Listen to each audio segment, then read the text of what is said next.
Hey everybody, it's Rob here. Welcome to the best Spiritborn leveling build. This is gonna be an Eagle Quill Volley Lightning build that you can play all the way till the end game. That is, I think, the best overall build in the game, and you can play it right from level 1. And here I'm gonna show you how. I already made a video talking about the best leveling strategies. I'm gonna link that below. There's also gonna be a sheet that you can follow along with it. We're gonna be talking about what skills to pick at what level and roughly what to do. This is gonna be, again, one of the best builds in the game. It's, I think, the only class that is a bit stronger in leveling is Sorcerer. However, this Spiritborn is a true powerhouse.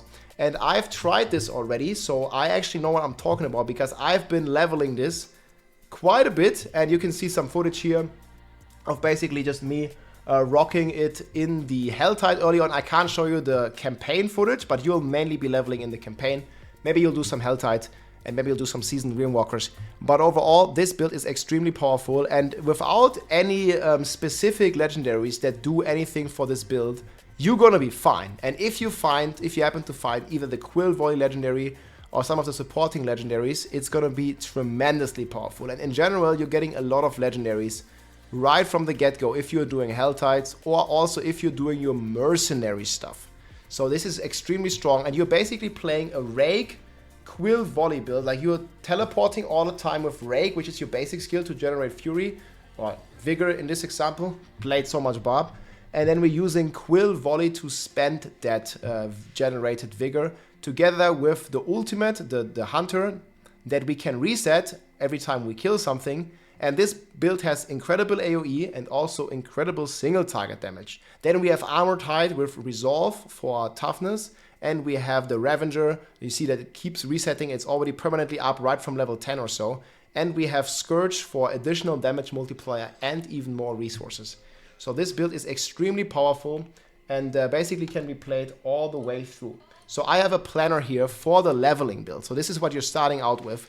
So at the beginning you have nothing. You go with Trash.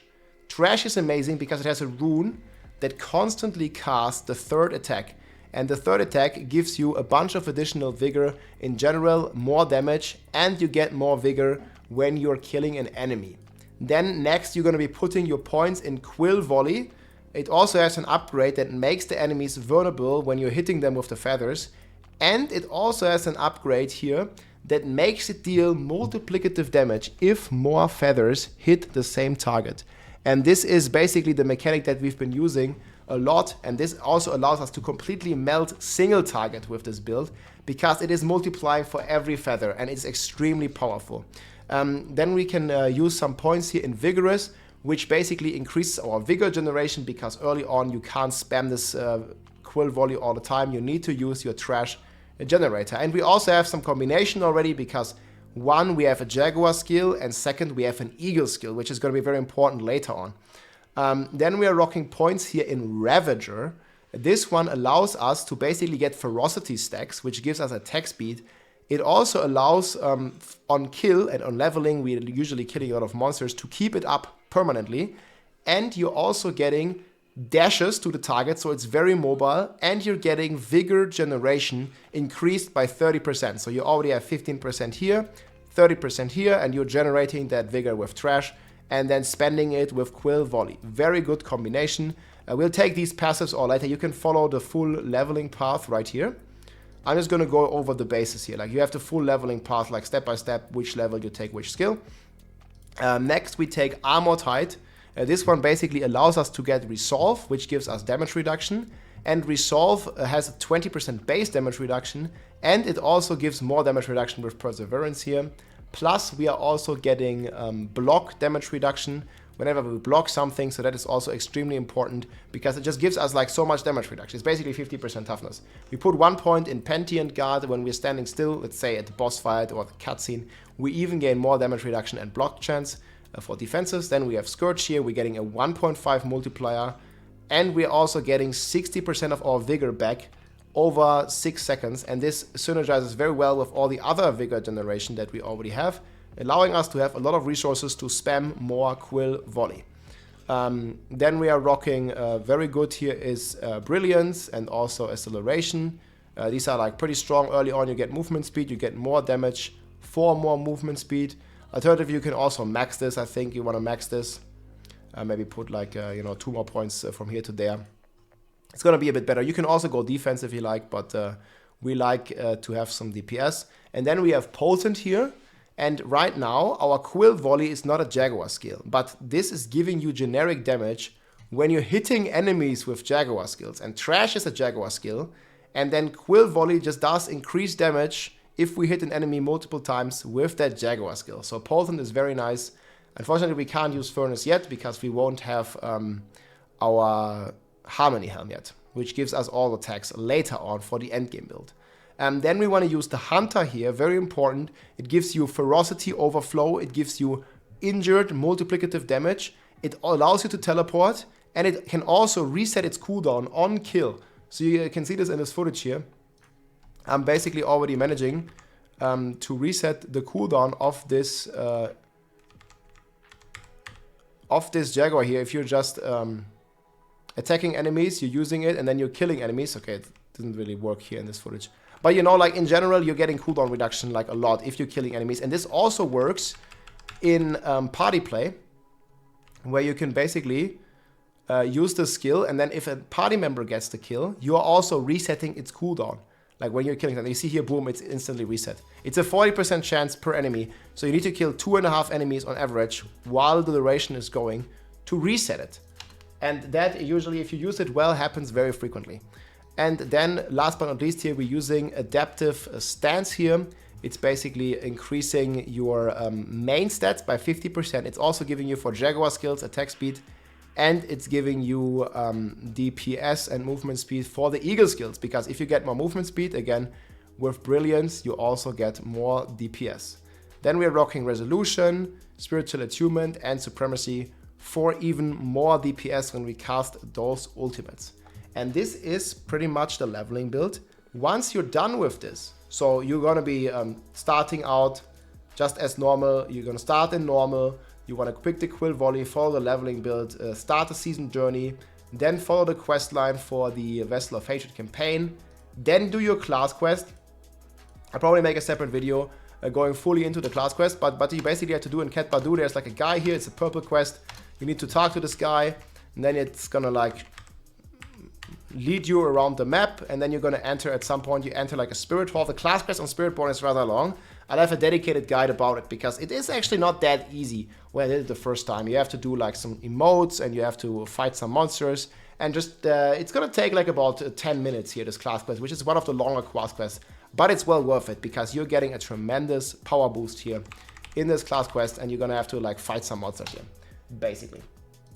Once you have your class quest, you're basically gonna get follow the campaign more, you're gonna get your mercenaries, and then you do the strongholds until you're level 60 after the campaign, and then you transition. Again, I have a full strategy guide, I'm gonna link that below for some generic stuff.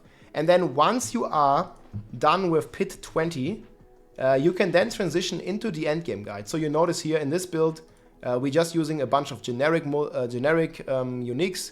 So, generic legendaries. So the best aspect by far is Rebound. If you find it, it's good. If you don't find it, it's fine as well. Eventually you'll find it. So there's like Edgemaster, Umbral for resources, Unyielding Hits, gives us more damage the more armor we have. Might is nice, Juggernaut is nice, Disobedience is nice, they all have a good synergy. Your Gorilla skill will be Armored Hide early on, and it's gonna work very well for your bursts. Then Duelist here for extra ferocity, but again, you don't need any aspects. You can level this all the way to 60 without any aspects, and we usually don't have an aspect on our weapon because we want to replace the weapon all the time. Like every 5 levels or so, you will find a new weapon, and it's not worth the material cost to imprint your weapon early on. At level 60 you can start imprinting, but at that point you're following the endgame guide. And yeah, then we use some runes here. Ultimate skills, again, we cast it a lot, so we get Zen very easily. Gar for crit chance, very nice. We have Sam here, we cast Evade, we gain Offering, and we gain Bulwark here, which is Barrier, which is very important for the Spiritborn. Early on, you can also use the Eagle Feather. It's basically making you evade into a DPS skill. And we're using the Jaguar here for the Ferocity skills. And at some point, again, if you unlock T1, you will transition into the endgame build. I have a Paragon 200 version here that you can basically follow from level 1. You're just gonna like assign your points, from level 1. And you're gonna go like all the way, and then at some point you're gonna transition into the Paragon 300 version. And the great thing on Spiritborn, which also makes it so strong, you don't need any uber uniques. So you can basically play this build. You're then going to be in T1. You're going to start clearing some of those bosses. And the first thing you want to do when you're in T1 is target farm these bosses, ideally in a group or with some friends to share the materials. And you want to do Harmony, Kepeleke, and Midnight Sun. And I'm going to link this below here as well. We have a full loot table here for the Spiritborn. So Gregory is going to drop you the Midnight Sun ring, and you don't need an ancestor. You just need any ring and it's going to work. Then you need the Kepeleke. This one is dropping from Duriel and from Endariel. And you need the Harmony Helm. And this one is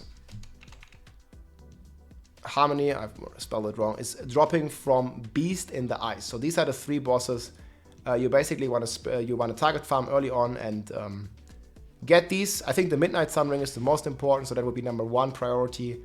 Then Kepeleke, then Harmony, and then you can skill into the real endgame build slowly. Obviously, you're not going to have all the multipliers yet, but again, you don't need any Ubers, so after a few hours in T1, you should have at least a random roll of these uniques ready to then rock completely, and then you can fully transition into a Paragon 300 version. I recommend crafting Tyrell's Might as your first Uber unique. Again, you're going to get a guaranteed spark from Lilith. You're going to get a guaranteed spark from the Season Journey. So you're going to have 2 sparks, and in Season 6 you only need 2 sparks and some runes to craft Tyrell's Might. I think it's going to cost you Lith runes, so keep an eye out for that. You can also find them at the bosses or target farm them at the Undercity. Tyrell's Might is very, very important to transition into T4. But you can also, without Uber Uniques, stay on T3 for a bit longer and just farm up this build. It's extremely powerful in the endgame. I've already made a full video about it, showcasing you here how the build is basically going to function in endgame. This is like T4 footage, and I don't think I played any Uber Uniques in this setup here either, so I think in some of the clips I played Tyrells, but you don't necessarily need any Uber Uniques, and you can transition, play this build from level 1 all the way to the end game. It's one of the best builds in the game, hitting for billions of damage and completely dominating the speed farm meta. Reminds me a lot of the Javazon from Diablo 2. And I think a lot of people, I made a poll here, you can still vote, I'm going to link this below. You can see what other people are starting, but most people are playing Spiritborn, and I think this is the best starter build and also the best endgame build for farming, especially if you are like a more casual player. There's a poison build that is very strong as well, but this is going to be very endgame focused in my opinion, and you should really play Quill Volley.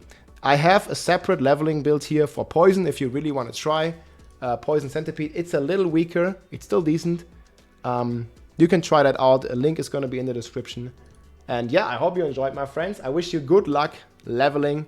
I'll be blasting this Quill Volley Lightning Eagle build, and we're going to have a lot of fun. I'll stream it also, you can watch me on Twitch and on YouTube.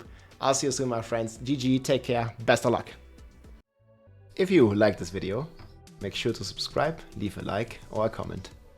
I'm also live on Twitch almost every day, so come and say hi.